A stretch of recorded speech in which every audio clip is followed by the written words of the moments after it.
How to Succeed or Stepping Stones to Fame and Fortune by Orson Swett Marden. Chapter 2. Seize Your Opportunity. The blowing winds are but our servants when we hoist the sail. You must come to know that each admirable genius is but a successful diver in that sea whose floor of pearls is all your own. By Emerson. Who waits until the wind shall silent keep, who never finds the ready hour to sow, who watcheth clouds will have no time to reap. By Helen Hunt Jackson. The secret of success in life is for a man to be ready for his opportunity when it comes. By Disraeli. Do the best you can where you are, and when that is accomplished, God will open a door for you and a voice will call, "Come up hither into a higher sphere." By Beecher. Our grand business is not to see what lies dimly at a distance, but to do what lies clearly at hand. By Carroll. When I was a boy, said General Grant, my mother one morning found herself without butter for breakfast, and sent me to borrow some from a neighbor.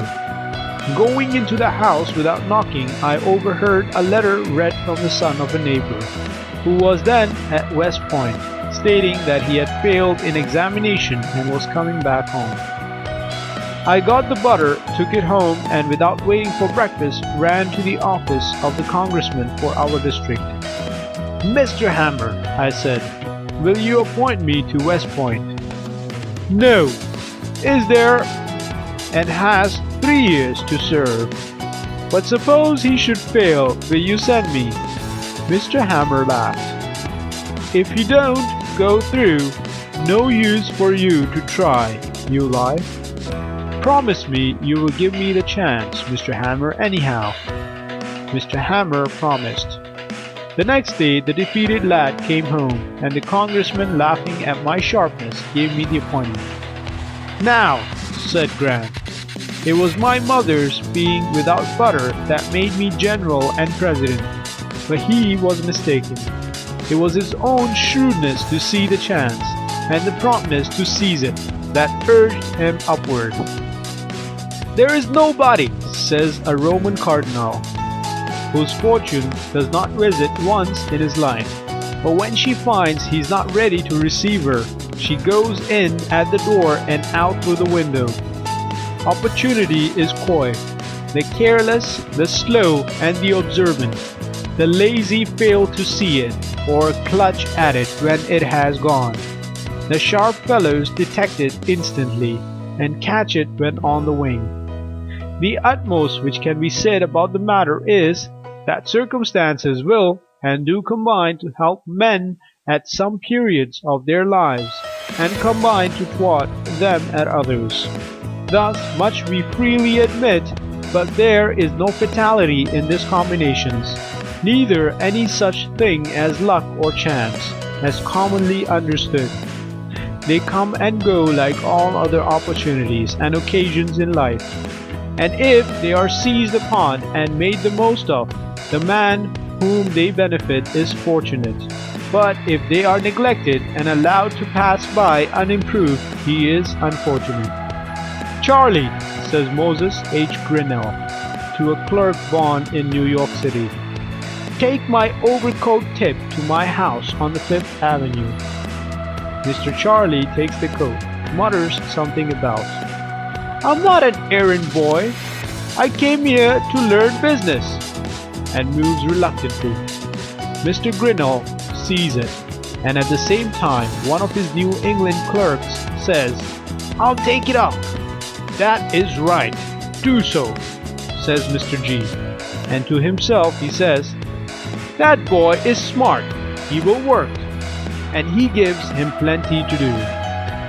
He gets promoted, gets the confidence of businessmen, as well as of his employers, and is soon known as a successful man.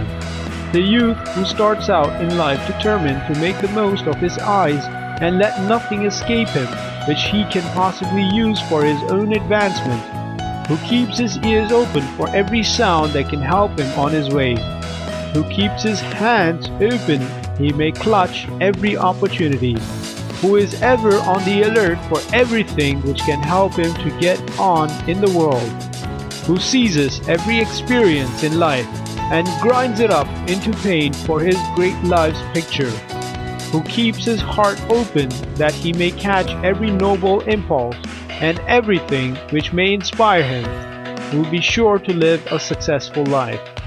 There are no ifs or ands about it. If he has his health, nothing can keep him from success. Zion's Herald says that Isaac Rich, who gave $1.75 million to found Boston University of the Methodist Episcopal Church, began business thus. At 18, he went from Cape Cod to Boston with $3 or $4 in his possession, and looked about for something to do, rising early, walking far, observing closely, reflecting much. Soon he had an idea. He bought 3 bushels of oysters, hired a wheelbarrow, found a piece of board, bought 6 small plates, 6 iron forks, a 3-cent pepper box, and 1 or 2 other things. He was at the oyster boat buying his oysters at 3 o'clock in the morning, wheeled them in 3 miles, set up his boat near a market, and began business. He sold out his oysters as fast as he could get them, at a good profit. In that same market he continued to deal in oysters and fish for 40 years, became king of the business, and ended by founding a college. His success was won by the industry and honesty. "Give me a chance," said Halliburton's stupid, "and I will show you." But most likely he has had his chance already and neglected it. "Well, boys," said Mr. A, a New York merchant, to his 4 clerks, one winter morning in 1815, "this is good news. Peace has been declared. Now we must be up and doing. We shall have our hands full, but we can do as much as anybody." He was owner and part owner of several ships lying dismantled during the war, 3 miles up the river, which was covered with ice and an inch thick. He knew that it would be a month before the ice yielded for the season, and that thus the merchants in other towns where the harbors were open would have time to be in the foreign markets before him. His decision therefore was instantly taken. "Reuben," he continued, addressing one of his clerks, "go and collect as many laborers as possible to go up in the river. Charles, do you find Mr. the rigger and Mr. the sailmaker, and tell them I want them immediately. John, engage half a dozen truckmen for today and tomorrow. Stephen, do you hunt up as many gravers and caulkers as you can and hire them to work for me." And Mr. A himself sallied forth to provide the necessary implements for ice breaking. Before 12 o'clock that day, upward of 100 men were 3 miles up the river, clearing the ships and cutting away ice, which they sawed out in large squares, and then thrust under the main mast to open up the channel. The roofing over the ships was torn off, and the clatter of the caulkers' mallets was like to the rattling of a hailstorm. Loads of rigging were passed up on the ice. Riggers went to and fro with belt and knife. Sailmakers busily plied their needles, and the whole presented an unusual scene of stir and activity and well-directed labor. Before night the ships were afloat, and moved some distance down the channel, and by the time they had reached the wharf, namely in some 8 or 10 days, their rigging and spars were aloft, their upper timbers caulked, and everything ready for them to go to sea. Thus Mr. A competed and on equal terms with the merchants of open seaports. Large and quick gains rewarded his enterprise, and his neighbors spoke depreciatingly of his good luck. But as the writer from whom We get the story, says Mr. A was equal to his opportunity, and this was the secret of his good fortune. A Baltimore lady lost a valuable diamond bracelet at a ball, and supposed it was stolen from the pocket of her cloak. Years afterward, she walked the streets near the Peabody Institute to get money to purchase food. She cut up an old, worn-out, ragged cloak to make a hood of, when lo, in the lining of the cloak she discovered the diamond bracelet. During all her poverty she was worth $3,500, but did not know it. Many of us who think we are poor are rich in opportunities if we could only see them, in possibilities all about us, in faculties worth more than diamond bracelets, in power to do good. In our large eastern cities, it has been found that at least 94 out of every 100 found their first fortune at home or near at hand and in meeting common everyday wants. It is a sorry day for a young man who cannot see any opportunities where he is, but thinks he can do better somewhere else. Several Brazilian shepherds organized a party to go to California to dig gold, and took along a handful of clear pebbles to play checkers with on the voyage. They discovered after arriving at Sacramento, after they had thrown most of the pebbles away, that they were all diamonds. They returned to Brazil only to find that the mines had been taken up by the others and sold to the government. The richest gold and silver mine in Nevada was sold for $42 by the owner, to get money to pay his passage to other mines where he thought he could get rich. Professor Agassiz told the Harvard students of a farmer who owned a farm of hundreds of acres of unprofitable woods and rocks, and concluded to sell out and try some more remunerative business. He studied coal measures and coal oil deposits and experimented for a long time. He sold his farm for $200 and went into the oil business 200 miles away. Only a short time afterward, the man who bought the farm discovered a great flood of coal oil, which the farmer had ignorantly tried to drain off. A man was once sitting in an uncomfortable chair in Boston, talking with a friend as to what he could do to help mankind. "I should think it would be a good thing," said the friend, "to begin by getting up an easier and cheaper chair." "I will do it!" he exclaimed, leaping up and examining the chair. He found a great deal of rattan thrown away by the East India merchant ships, whose cargoes were wrapped in it. He began the manufacture of rattan chairs and other furniture, and what has astonished the world by what he has done with what was before thrown away. While this man was dreaming about some far-off success, he at that very time had fortune awaiting only his ingenuity and industry. If you want to get rich, study yourself and your own wants. You will find millions of dollars have the same wants, the same demands. The safest business is always connected with men's prime necessities. They must have clothing, dwellings, they must eat. They want comforts, facilities of all kinds for use and pleasure, luxury, education, culture.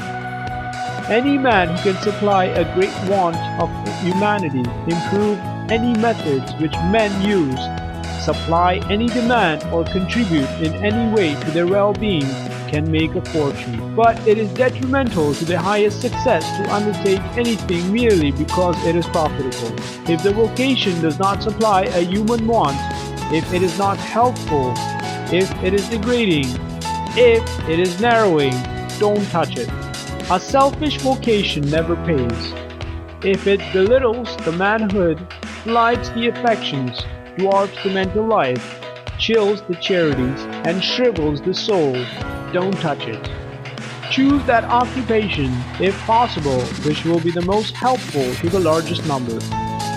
It is estimated that 5 out of every 7 of the millionaire manufacturers began by making, with their own hands, the articles on which they made their fortune. One of the greatest hindrances to the advancement and promotion in life is the lack of observation and the disinclination to take pains. A keen, cultivated observation will see a fortune where others see only poverty. An observing man, the eyelets of whose shoes pulled out, but who could ill afford to get another pair, said to himself, "I will make a metallic lacing hook, which can be riveted into leather." He succeeded in doing so, and now he's a very rich man. An observing barber in Newark, NJ, thought he could make an improvement on shears for cutting hair, and invented clippers and became very rich. A Maine man was called from the hayfield to wash out the clothes for his invalid wife. He had never realized that it was to wash before. He invented the washing machine and made a fortune. A man who was suffering terribly with toothache said to himself there must be some way of filling teeth to prevent them from aching. He invented gold filling for teeth. The great things of the world have not been done by men of large means. Want has been the great schoolmaster of the race. Necessity has been the mother of all great inventions. Ericsson began the construction of his screw propeller in a bathroom. John Harrison, the great inventor of the marine chronometer, began his career in the loft of an old barn. Parts of the first steamboat ever run in America were set up in the vestry of an old church in Philadelphia by Fitch. McCormick began to make his famous reaper in an old grist mill. The first model dry dock was made in an attic. Clark, the founder of Clark University of Worcester, Massachusetts, began his great fortune by making toy wagons in a horse shed. Opportunities. They crowd around us. Forces of nature plead to be used in the service of man. As lightning for ages tried to attract his attention to electricity, which would do his drudgery and leave him to develop the God-given powers within him. There is power lying latent everywhere, waiting for the observant eye to discover it. First, find out what the people need and then supply that want. An invention to make the smoke go the wrong way in a chimney might be a very ingenious thing, but it would be of no use to humanity. The patent office at Washington is full of wonderful devices, ingenious mechanisms. Not one in hundreds is of earthly use to the inventor or to the world. And yet, how many families have been impoverished and have struggled for years mid want and woe, while the father has been working on useless inventions. These men did not study the wants of humanity. A.T. Stewart, as a boy, lost 87 cents when his capital was $1.50 in buying buttons and thread which people would not purchase. After that, he made it a rule never to buy anything which people did not want. The first thing a youth entering the city to make his home there needs to do is make himself a necessity to the person who employs him. According to the Boston Herald, whatever he may have been at home, it counts for nothing until he has done something that makes known the quality of the stuff that is in it. If he shirks work, however humble it may be, the work will soon be inclined to shirk him.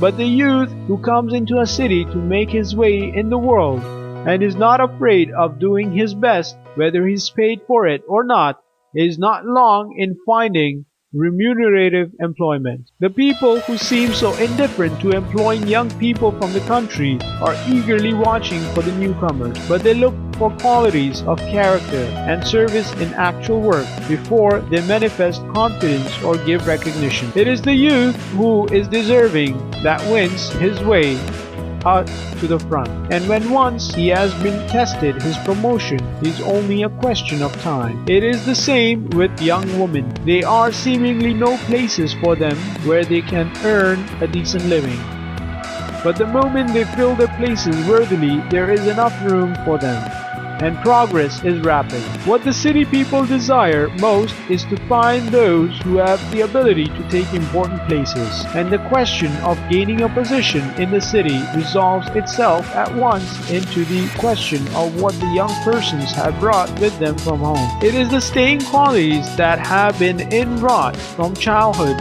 which are now in requisition, and the success of the boy or girl is determined by the amount of energetic character that has been developed in the early years at home. Take up the experience of every man and woman who has made a mark in the city for the last 100 years, and it has been the sterling qualities of the home training that have constituted the success of later years. Don't think you have no chance in life because you have no capital to begin with. Most of the rich men of today began poor. The chances are you would be ruined if you had capital. You can only use to advantage what has become a part of yourself by your earning it. It is estimated that not one rich man's son in 10,000 dies rich. God has given every man a capital to start with.